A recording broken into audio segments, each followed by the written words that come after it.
sometimes people get in bed just because they're tired and they're getting in bed an hour or two before they really should. If you got in bed maybe an hour later, you might actually fall asleep a little bit faster.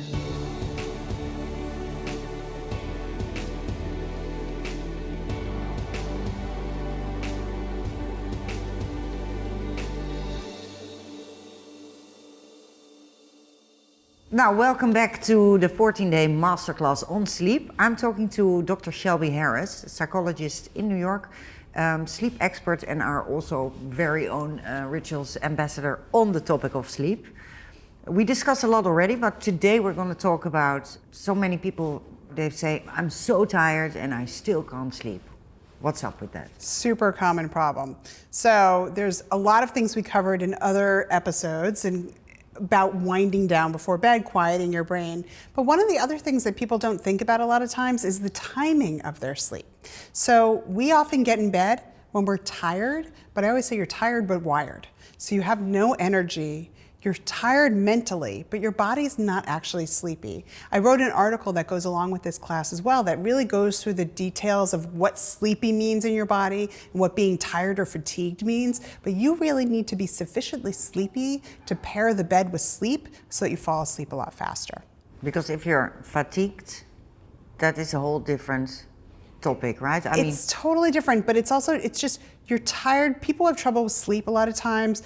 They're getting in bed and their brain is tired, but they're not yawning. They're not feeling that heaviness, that sleepiness. If you were actually sleepy, you would fall asleep a lot faster. So sometimes people get in bed just because they're tired and they're getting in bed an hour or two before they really should. If you got in bed maybe an hour later, you might actually fall asleep a little bit faster. It's kind of counterintuitive. Yeah, it feels a little counterintuitive. Yeah. But if it's about sleepiness, can you induce it? Is that also about the routines that we spoke about? Yes, the routines are really important. It's hard to force yourself to become sleepy, but usually spending not crazy less amounts of time, but just a little bit less time in bed. But that consistency, getting up at the same time in the morning, will help you get up and get sleepy at the same time at night. So a little less time in bed, going to bed a little later, but waking up at the same time can definitely help induce a little bit of that sleepiness. But you don't want to sleep restrict yourself crazy amounts either. No, and it's not a matter of being too tired, right? No. And sometimes you can make yourself, you become almost too wired because you've just stayed up really, really late. So try to be in tune to what your sleepiness signals are versus just being tired, because a lot of people just feel tired all day long.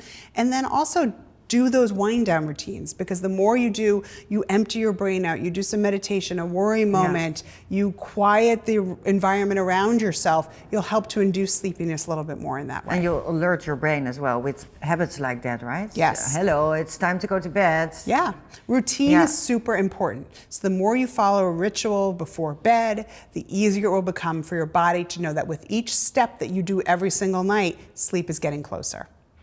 So, this is also a fascinating topic, I feel, because, you know, I have a daughter who can sleep 12 hours a night. I have one who has less. I tend to sleep anywhere between 6 and 7. And then I always read, you need to sleep 8 hours each night because that's the sufficient amount you need. Is that really true? No. So Thank God. No. 8 hours is just clean and easy to say. So about 70% of the world needs between 6 and 9 hours of sleep a night. So what does need mean? It means what you get most nights of the week where you feel well rested and refreshed to go about your day. So 6 hours for some people, 9 for others, but the 8 is basically in the middle. That's where they get that 8 from. So I tend to be more of an 8 to 8.5 hour kind of person. My husband is fine with 6.5 or 7. Now, fine, maybe you're sleep depriving yourself, but if you feel well rested, you're not having to fall asleep, you don't sit and you're sleepy all the time, you're probably fine.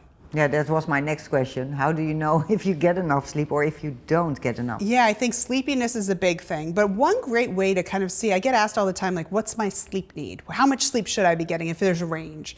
It's not always easy for people to do, but if you have a week where you can take a week off from any obligation where you have to get up at a certain time in the morning and go to bed at a certain time, take that alarm clock and actually get rid of it for a little bit.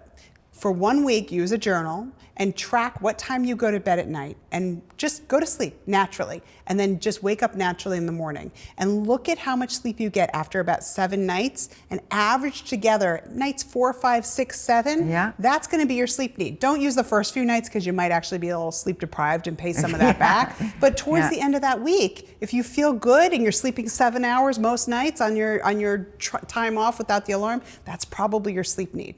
Oh, I'm gonna try that. Yeah. Because I might think that I only need 6 to 7 hours, but maybe I need more. Yeah, some people, they think they're fine and they're kind of powering through, but usually just feeling kind of mentally foggy, not as sharp as usual, and the big thing is sleepiness. So if you're sitting down and you're, once in a while to feel sleepy here and there, that dip in the afternoon we've spoken about is totally normal. True. But if you're someone who's always sitting in the doctor's office or you're on a train or in a car and you're always doing this, you might actually need some more sleep. And the other way to tell is like if you fall asleep immediately fast, which we've spoken about at night, you might need a little bit more sleep too.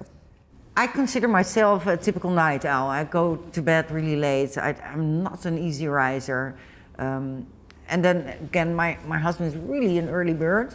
He goes to bed at let's say early in the night and then wakes up really early. Is there anything that's better than the other? Does it matter? This is called something like a chronotype in sleeping? Yeah, I mean, there are some people who are night owls, some people who are early birds. I'm an early bird myself.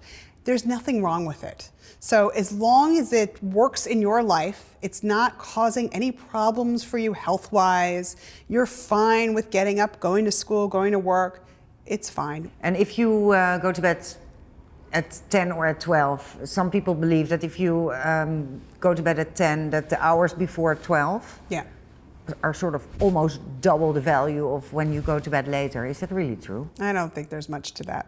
No. Honestly.